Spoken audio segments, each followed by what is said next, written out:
Today is Bring Your Girlfriend to Work Day. Welcome back to the vlog, amigos. Today I'm at the WeWork location at Bank. I'm going to show you guys around and take you around my day. I haven't been vlogging a lot, and that is because I've been very busy with my personal project. And in the last vlog, I talked about how my startups now run themselves, and I literally spend max 1 to 2 hours a day. So I'm mostly at home just working and also building personal projects. But today, I want to share 3 mistakes or things that I have done in my current startups that I will not do in a new startup that I intend to create if I do create one, or an advice I will have for somebody who is creating a new startup.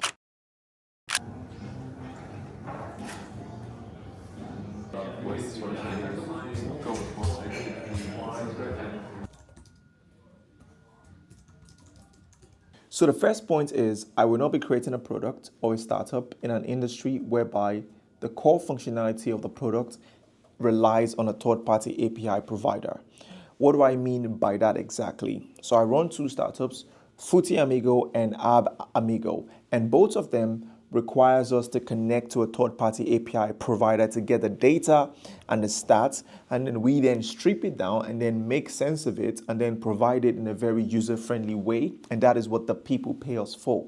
The problem lies in the fact that if the API provider goes down, my startups go down. Now, obviously, you can see where the problem is, because it means that they always have to be up for us to be up. Now, if I'm creating a new startup, or if I'm to advise a person, I would say, listen, try to create something whereby the main lifeblood of your company doesn't rely on an API. So if I'm creating a new company, that is something I have at the back of my head. I'm not going to create something whereby if the API provider site goes down, my companies also go down. Now, obviously, I can switch to a new provider in 2-3 days, but the problem is the architecture of my platform has been built around the endpoints provided by that API provider. So it's going to be a very stressful switch, even though it can be done. But if I'm to just avoid that, I would not just create a company whereby we are connected to an API, and that is like the lifeblood of the company. That being said, though, there is no way for you to create a product whereby you don't connect to an API. If you're trying to accept payments, you have to connect to like a Stripe API or PayPal or blah, blah, blah. So I'm not talking about that. I'm talking about the core functionality of the company shouldn't be connected to an API. So that is something I have at the back of my head if I'm creating a new product, and that is an advice I will have for someone who is also thinking of creating a new startup.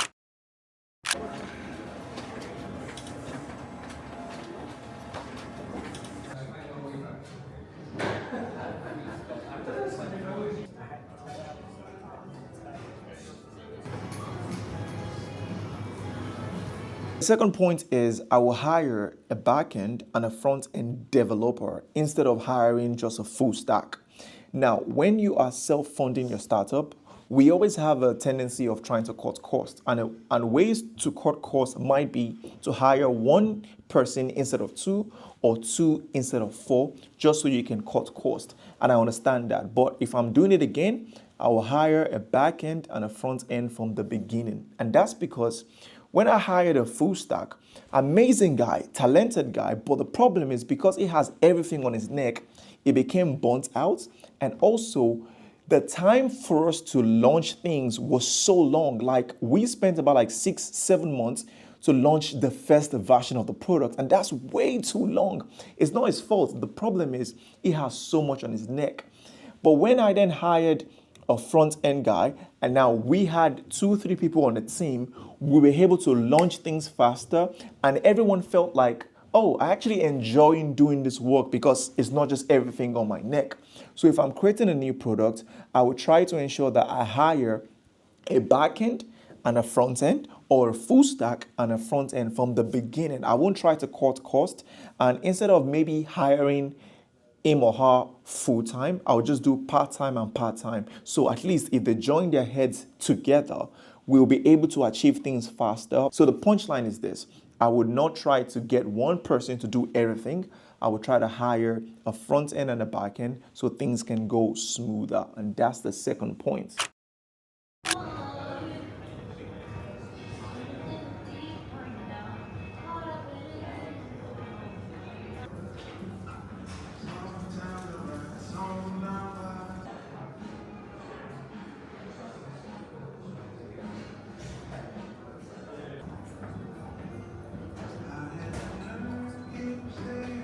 finally, the last point is this. I would not pull the plug on another source of income just because I want to go all in into my startup idea. And this is a mistake that most people make, and I'm going to say it in my own way, like how I did this.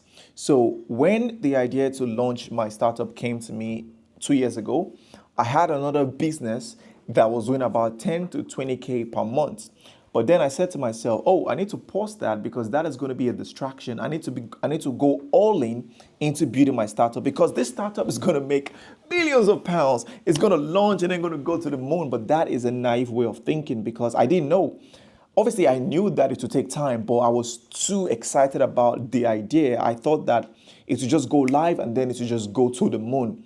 But once you have skin in the game, you start to understand that one, it takes time to build a good product, and two, when you build it and you launch it, the early users are going to tell you exactly what they want from the product because we as founders think, oh, this is the product idea, I'm going to create it, and then I'm going to launch it, and the users are going to use it the way I've launched it. No, you're going to get feedback, and they will tell you, oh, this is the way we would like this problem that you are trying to solve. This is how we would like it solved. So it takes time to achieve that. And then it takes time to get people to your platform and position your platform or your product in such a way that it's valuable enough for them to pay you every single month. So these are things that I was naive about. I thought once I launch, it's just going to go to the moon. So my advice is this: do not cut a source of income or pull the plug on that because you want to go all in. No, don't do that. If you have a job right now, keep your job. If you're trying to find a job to earn so you can then fund your startup, do that. You need to always have a source of income because trust me, creating a startup takes time and it takes money. Remember, I'm a non-technical founder, so everybody on my team are paid employees. So I have to pay them. I pay them for months before the product launched. And when it launched, it didn't become profitable in the first month or 2 months or 3 months. It took months. So whilst I was building, I had to pay salaries. Where is that going to come from if the plug has been pulled on the other source of income? So please, please, please do not cut or pull the plug on a source of income just because you want to go all in. It's a mistake that I made, and it's not a mistake I will make again if I'm creating a new startup. So those are 3 main mistakes or things that I've done in my current startups that I will not do in a new startup that I create. So let's continue the vlog.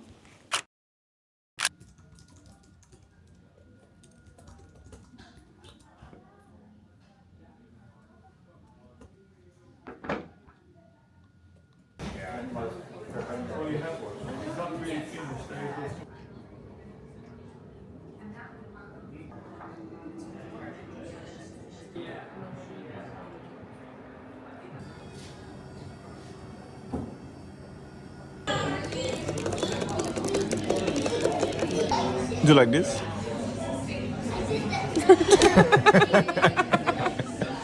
was like trying to take it away from the waitress.